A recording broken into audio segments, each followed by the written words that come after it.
जिन लोगों के पास छोटी फ्लैक्सें हैं कृपया वो आगे आगे एक कतार बना लें।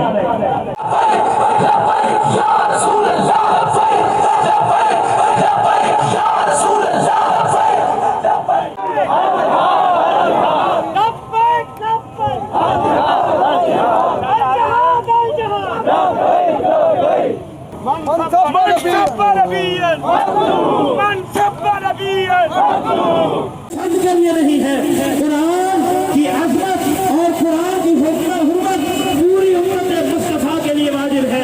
अज़ीज़ान गिरामी क़दर, कुरान अल्लाह की वो किताब है।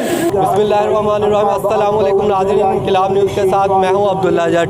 नाज़रीन, आज हम बुरेवाला में मौजूद हैं। यहाँ पे तहरीक लब्बैक की जानिब से तहफ़्फ़ुज़ कुरान रैली का इंतज़ाम किया गया है और इनका ये पैगाम है, स्वीडन को ये पैगाम देने आए हैं कि अगर तुम कुरान की बेहुरमती करोगे तो उम्मत मुसलमान भी ज़िंदा है। अगर तुम कुरान की बेहुरमती करोगे तो हम स्वीडन में आके तुम्हें इसका जवाब देंगे। इसी के साथ इन लोगों से इनकी राय लेते हैं, इनका कफ़ार को क्या ललकार है, ये कफ़ार को क्या पैगाम देना चाहते हैं। नाज़रीन, इस वक्त हमारे पास PP 231 के अमीर रमज़ान कादरी साहब मौजूद हैं।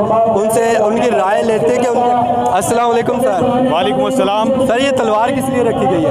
ये कुरान पाक की जो स्वीडन में बेहुरमती की गई है, उन जालिमों को कैफरी करदार तक पहुंचाने के लिए हम मैदान में निकले हैं। उनको हम बता देना चाहते हैं कि मुसलमान एक गैरतमंद कौम है, वो बाकी हर चीज़ बर्दाश्त कर सकती है लेकिन प्यारे आका सल्लल्लाहु अलैहि वसल्लम की नमूज पर कभी हर्फ नहीं आने देती। और हमारी जो मुक़द्दस किताब कुरान पाक है, उसके लिए हम कट जाएंगे, मर जाएंगे, लेकिन इन जालिमों को काट के रख देंगे इंशाअल्लाह।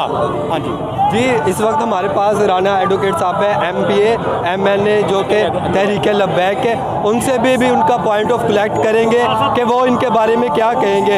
इस वक्त चलते हैं, ये बुरेवाला में गोल चौक पे मौजूद है। इस वक्त ये रैली अब आगे को चलेगी और जानेंगे कि ये कहाँ तक जाएगी। ये प्रेस क्लब के पास जाएगी।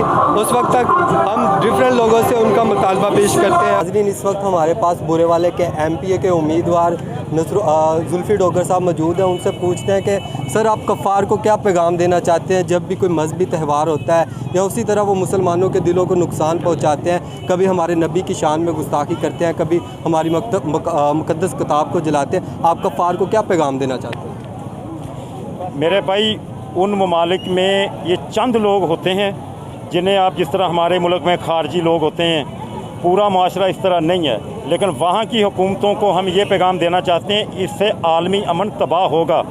मुसलमान कभी भी बर्दाश्त नहीं कर सकता आप सल्लल्लाहु अलैहि वसल्लम की नामूस पर कोई हरफ आए, कुरान मजीद की इज़्ज़त पर कोई हरफ आए, मुसलमान इसके ऊपर कोई कमिटमेंट, कोई कंप्रोमाइज़ नहीं कर सकता। ये उन ममालिक को सोचना होगा कि अगर वो अमन चाहते हैं तो फिर उन्हें कुरान मजीद किताब को दूसरी मरतबा स्वीडन में ये हरकत हुई है, इसको रोकना होगा और इसके लिए उन्हें आइन साजी और कानून साजी करनी होगी। तो सर, आप हुकूमत से, पाकिस्तानी हुकूमत से क्या मुतालबा करते हैं? पाकिस्तानी हुकूमत से मुतालबा है कि फ़िलफ़ौर स्वीडन के सफ़ीर को मुल्क बदर किया जाए और जो पाकिस्तानी एम्बेसडर स्वीडन में तैनात है उसको वापस बुलाया जाए। जब तक स्वीडन की हुकूमत कोई वाज़ेह ऐलान नहीं करती कि आइंदा हमारे मुल्क में अगर हरकत हुई तो हम उसको सज़ा देंगे, उस वक़्त तक हमें स्वीडन के साथ सवारती तल्लुकात मुनक़ता करने चाहिए। तो जी नाज़रीन, जैसे कि MPA बुरेवाला के उम्मीदवार का ये कहना है कि फौरी तौर पर स्वीडन से हमारे सफारती तल्लुकात को ख़त्म करना चाहिए, वरना मुसलमान मौजूद हैं। जी भाईजान, क्या नाम है आपका? मोहम्मद हमाद अहमद। हमाद भाई, आप कफ़ार को क्या पैगाम देना चाहते हैं? वो कभी हमारे नबी की शान में गुस्ताखी करते हैं, कभी कुरान पाक की बेहुरमती करते हैं, तो आप क्या कहना चाहते हैं? भाई, मैं उन्हें सिर्फ एक बात कहना चाहता हूँ, मन सब्बा नबीयन फ़क़्तुलू, जो हमारे हजूर के ख़िलाफ़ गुस्ताखी करे उसका काट के रख दो, जो हमारे कुरान के ख़िलाफ़ गुस्ताखी करे उसे काट के रख दो।